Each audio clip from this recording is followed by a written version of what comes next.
I checked this box in 3 months. It's been 8, and I think that might actually be more honest. Out of 7 watercolors I put in here, 6 came back out, not to donate, but because I used them.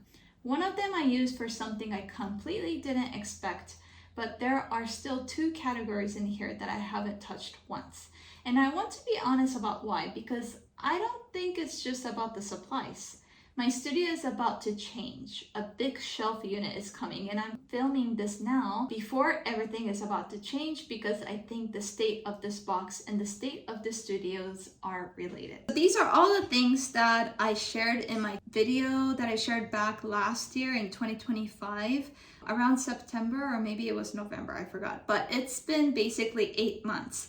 And I said that these are the things I haven't used, and they went to a hold box, which meant that I was going to check in 3 months later to see if things were taken out of there. The shelving unit is coming tomorrow, and there's going to be a huge shift. Things are going to move. So before that, I wanted to record this video. Now, let me just go straight to the most fun stuff. For the watercolors, out of all these 7 colors, I used 6, which is great. I took them all out. Some were sketchbook pieces, some were commissions, because although I don't like it, the commissioner might like it. So that was good. One of the ones I didn't use was the Wetlands by Rockwell. The reason being, when I did a 250 watercolor test with the direct sun hitting it, Rockwell was the main brand that basically just shifted in color, so I didn't trust it.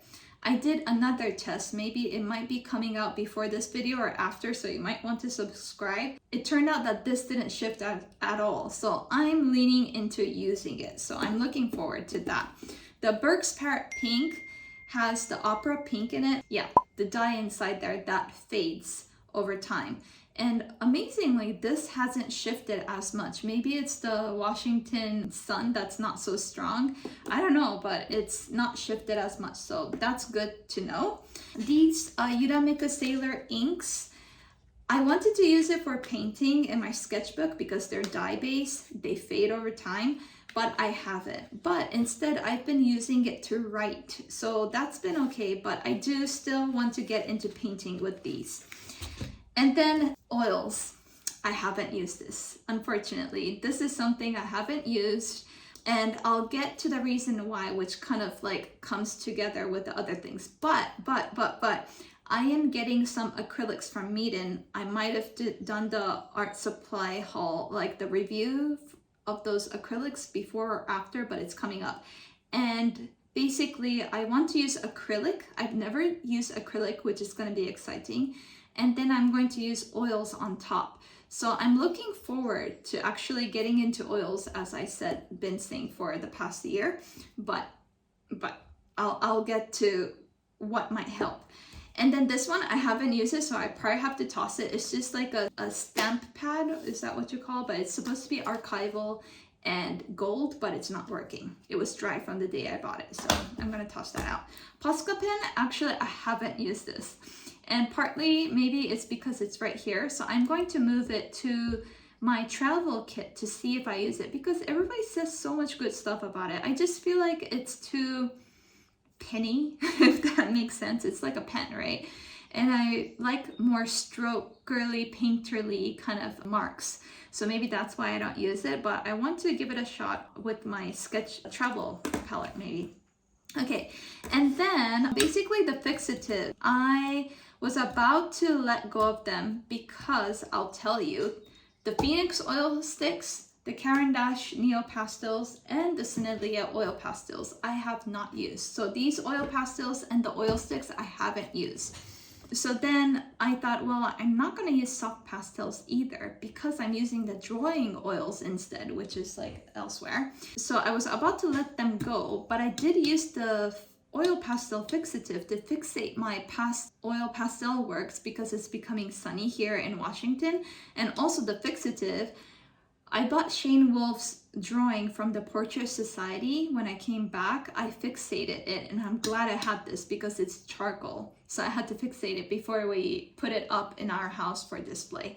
So that was great to have. Now, I don't know if I mentioned this, but this was in my hold section. maybe after that video I bought these and I was just like, I'm not gonna use them. So I put it inside the hold box because it's where I put stuff, right? But staple gun, I use it to stretch canvases, but I'm just in love with my electric staple gun. So I have no business with this, or even regular staples because I use only stainless staples. And with the stapler, I bought this because I wanted the staple remover, but the staple remover didn't work at all because I'm like taking out the staples on canvases, okay? So I found something that works like wonders, which I'll be sharing in the whole year art haul video that will be out maybe near the end of the year. But basically, I've been using this to staple my papers because I realized I don't have a stapler anyways, but this one I haven't been using, so it's like a mix of situation here. But I might get a smaller stapler. I don't need a big one like that. So yeah, these are staples that came with that. And then staple remover, this one I thought I was gonna let it go because it doesn't work for ones that you want to get out of like a big frame like that I got, but I've been using it. Like I've been putting it on my desk where I can reach it because I use it for other things. I'm not exactly sure what I've been using it for, but I remember in my head that I often just, when I can't get something out and my nails are not that strong enough, I just use this. So it's been good. And then this one, pliers, I got a better one to cut my D-hook ring wires, but this one has been used by the house, so I'm gonna keep it. And this one I've used to put some wood together because originally I bought this floating frame that didn't work for a project that I was supposed to do. So I put the glue like here, but I'm actually using for other things in the studio, like putting wood together. So I'm keeping this. Look at it. It's been going down, so I'm keeping that. And this one, I think I might use it for a different project. I'm thinking even maybe doing some oil pastel work on this once I like gesso it and prep the surface. I think it might be like a cool one to use. So be on the lookout for that. And these blocks that I had, because I wanted to use it for gluing it onto here and creating a floating frame, I actually used it to put D-hook rings and wire, the painting that I bought of Ali Kavanaugh at the Portrait Society conference. So see, these wood that I got. So it was an aqua board, so it was like thin like that, but I've created this cradle around it and I colored it. If you want to know how I did it, you can comment. So I've used that as well. So, I mean, things come in handy. It's crazy how much things get out of this box, you know? And then obviously these three. Now, I don't want to make it sound like an excuse, but here I go. The reason why I didn't touch the Phoenix oil sticks is because if you see my review on these oil sticks, they need to be warmed up really well, even stuck inside like a hot water. And this was during summertime, which I don't think I needed to. I would have had to worry about it even more during the winter months in Washington State. So I didn't touch it. These oil pastels, I didn't touch it because I have the R&F drawing oils, which I love using.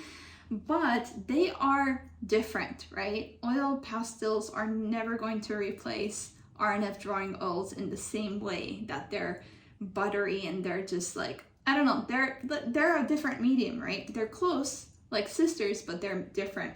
So I want to have a space for them, and I still want to try out doing some artworks with it, but I think my studio is a problem. I've lived here for 1.5 years now, and I'm getting to understand what my flow is like and how I like my studio to be set up. So I'm getting this shelving unit, but with that, I'm hoping that I'm going to use more of these or more of different mediums because I am a watercolor artist at heart. But I do love the joy of being able to use different mediums and even do mixed media if possible, but I have to be able to see things in order to pick it up, and I have to have less friction between me and the medium for me to pick it up. With watercolors, I can just open up a palette and start painting, and it's not the same with these. I have to grab it from my trolley in the back, where my trolley, I have 2 trolleys, but they're getting really tight. And I have to get it from the back, and then I have to open it, and I have to set it up. So I want like an easy setup, and I'm hoping that that will then make me approach these mediums more. And with Phoenix oil sticks, they were up here, which is having some overflow as well, but I want to be able to reach out to it more quickly. If you have anything in your studio that you really want to reach out for, but you haven't, what is the friction between you and that medium? It's hard to let go of some things because there's so much joy coming into my studio. I feel like a kid in a candy shop, you know, with all these things around me, you know, almost screaming like, hey, create something with me. And there's so much joy in just seeing all these mediums around me. It's difficult to let go of them, but I hope that I have less friction to reach out for them and exactly know where they are in order for me to use it in my studio. So hopefully this shelving unit will sort out some of that problem. And if it doesn't, I swear, I'm going to let it go. Okay, so till next time, see you, take care.